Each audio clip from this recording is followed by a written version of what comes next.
সুপ্রভাত আমার পরিবারের সকল সদস্যদেরকে। তোমরা সবাই কেমন আছো? আশা করছি ভালো আছো আর সুস্থ আছো। আর এই দেখো আমি রেডি হয়ে গেছি আর বেরোচ্ছি আজকে আমার সবাই শিউলি আর আমি যাচ্ছি। কোথায় যাচ্ছি সেটা তো তোমরা বুঝতেই পারছো। আর যদি নাও বোঝো তাহলেও আমি পুরো ভিডিওটা দিচ্ছি। চলো যাই, তারপরে বলছি কোথায় যাচ্ছি। যা তাড়াতাড়ি মাথা যায়।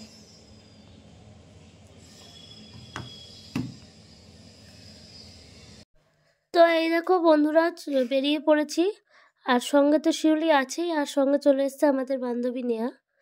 ওকে একটু ডেকে পাঠিয়েছিলাম, তো ওর সঙ্গেই যাচ্ছি। কোথায় যাচ্ছি সেটা বুঝতে পারছো তোমরা কতটা আমি জানি না, তবে আমি তোমাদের অবশ্যই সব কিছু বলবো।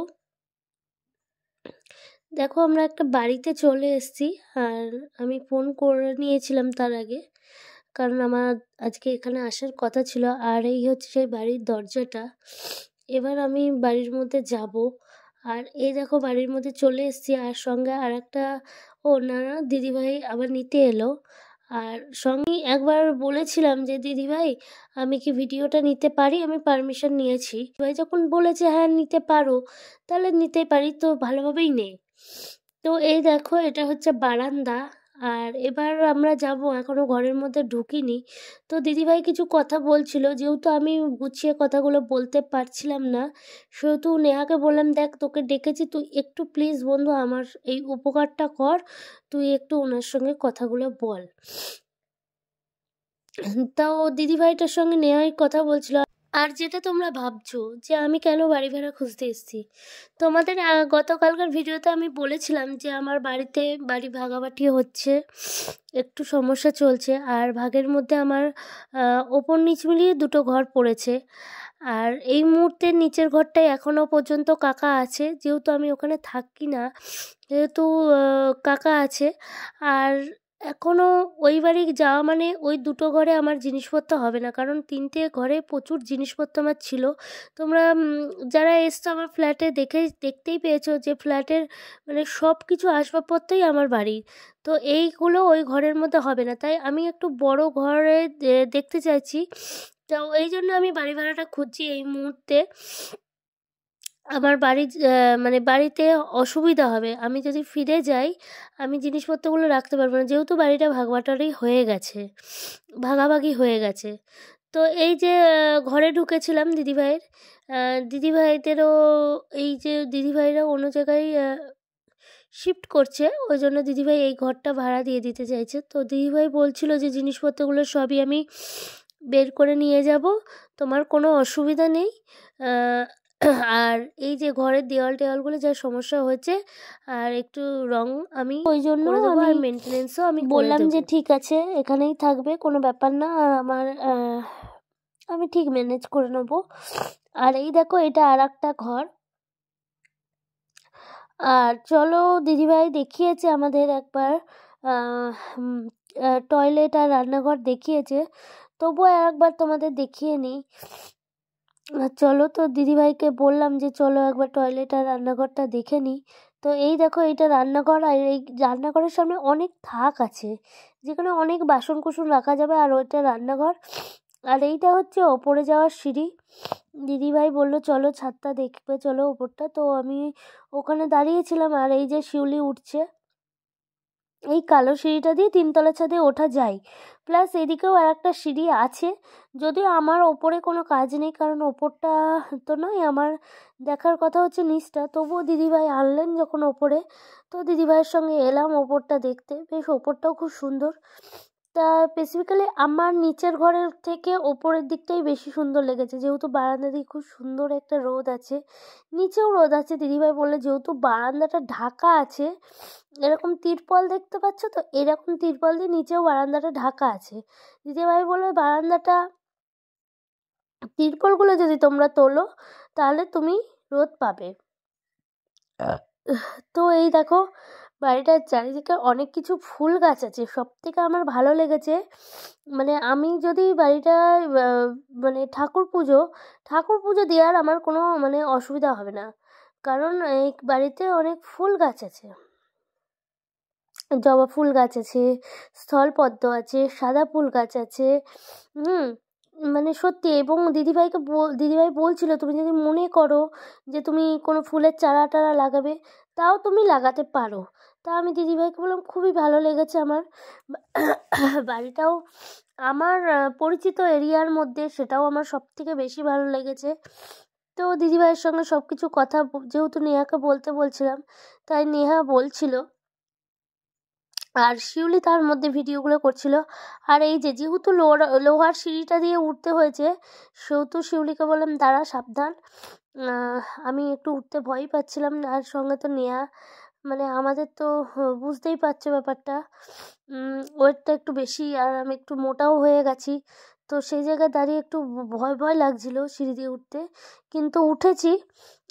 উঠে এই যে ছাদটা ঘুরছি, ছাদটাও খুব সুন্দর লাগছে, মানে ছাদে উঠে সত্যি মনটা ভরে যায়। এই তো দিয়ে তারপরে নেহা বলল যে হ্যাঁ ভালোই লাগছে মোটামুটি। আমি একটু বলছিলাম আমার একটু মানে ও তারপরে আমার একটু পার্সোনালি কথা জিজ্ঞেস করছিল, মানে যেটা মনের কথা হয় দুটো বন্ধু একসঙ্গে হলে। তা বলে টলে আমি বললাম যে দাঁড়া, আমি আগে নিচে নেমে যাই, তারপরে তোরা এক এক করে নাবি। তা ওরা বললো যে তাহলে তুই আগে নাব। তা আমি বললাম ঠিক আছে চল আমি আগে নিচে নামছি। আর এই দেখো নিচে নামছি, একটু ভয় ভয় লাগছে এই সেইটা দিয়ে। তবে দিদিভাই বললো তোমার যখন মানে তুমি উঠানামা করতে করতে ঠিক হয়ে যাবে ব্যাপারটা, তখন কোনো ব্যাপার হবে না। আর এই যে বাড়িটা এই যে তিরপল দিয়ে ঢাকা আছে, বললো তুমি যদি এই তিরপলটা তোলো তাহলে এই বারান্দাটা পুরোটাই রোদ আসবে। আর শীতকালে তো সত্যি খুব সুবিধা। আর শীত বলতে তো আমাদের এখানে মাত্র এই তো ধরো বেশি লাগে পৌষ মাসটা আর মাঘ মাসটা, তাছাড়া তো বেশিরভাগই গরমেই কেটে যায়। আর গরমকালে এই ঘরগুলো কিন্তু ভীষণ আরাম, কারণ কড়িবরগার ঘর মানে তো একটা, সেই আমরা জানি কড়িবরগার ঘর মানে এখানে কোনো এসির দরকার হয় না, ঘরে খুব ঠান্ডা হয়। আর দেওয়ালগুলো যেহেতু আগেকার দিনের বাড়ি, বুঝতেই পারছো যারা আগেকার দিনে বাড়িতে থাকো এখনো পর্যন্ত বা থেকেছো, তারা তো জানোই বাড়িটা কত সুন্দর ঠান্ডা হয় গরমকালে। তো দেখা টাকা হয়ে গেছে, আমি দিদিভাইকে বললাম যে অবশ্যই পরে তাহলে ফোন করে জানাবো। তো বেরিয়ে পড়লাম ওখান থেকে কথা বলে দিদিভাইয়ের সঙ্গে। নেহার সঙ্গে একজনের বাড়ি গেছিলাম, আর ওখানে গিয়েই দেখা হয়েছিল মানে আমার ইউটিউব এবং ফেসবুক পরিবারের একজন সদস্যের সঙ্গে। তো দিদিভাই কথা বললো, খুব ভালো লাগলো যে দিদিভাই ডেকে কথা বললো, ভীষণই ভালো লাগলো। আমি তো বলেছি যখন যেখানে দেখবে আমাকে তোমরা ডাকলে অবশ্যই আমি কথা বলবো। আর এই যে নেয়া, তো বুঝতেই পারলে যে আজকে কোথায় গেছিলাম আর কী জন্য গেছিলাম। হ্যাঁ, আজকে আমি বাড়ি ভাড়ার খোঁজে বেরিয়েছিলাম, বাড়ি ভাড়ার খোঁজটা পেয়েছিলাম তাই বেরিয়েছিলাম। তো নেহা আমাকে তাই অনেক কিছু বোঝাচ্ছিল যে দেখ বন্ধু আর একবার ডিসিশন নে, আমি ওর সঙ্গে কথা বলবো তোদেরকে সামনে রেখে দরকার পড়লে। তো এর মধ্যেই দেখা হয়ে গেছিলো এক বান্ধবীর সঙ্গে। তো ওকে বললাম যে কেমন আছিস, তো যাই হোক ওর সঙ্গে কথা হলো। তো চলো বাড়ি যাই। তো বন্ধুরা তোমরা তো দেখতেই পারলে কোথায় গেছিলাম, বাড়ি ভাড়ার খোঁজে আগের দিন গেছিলাম, তোমরা তো সেটা বলেছি। আর নেহা যেহেতু এসেছিলো, নেহাকে আমি রেখেছি, আর ওকে ফোন করতে বলেছিলাম, কারণ নেহা ফোন করে বলছিল নেহাকে নাকি ও একদিন ফোন করেছিল।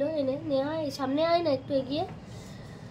তো সেই জায়গায় দাঁড়িয়ে নেহাকে দিয়ে আর একবার ফোন করালাম, বললাম একটু সামনাসামনি ডাক, কারণ আগের দিন নেহাও বলছিল যে ওকে তো মানে তোকে যে ও এতবার একটা কথা বলেছে এটা আমার খারাপ লেগেছে, মানে এটা বৈশাখীর কাছ থেকে আশা করতে পারিনি। বলছিলাম সেদিনও তো বললাম যে তোর সাথে কথা আছে, যে বাড়ি চলে যাওয়াটা এটা আশা করতে পারিনি।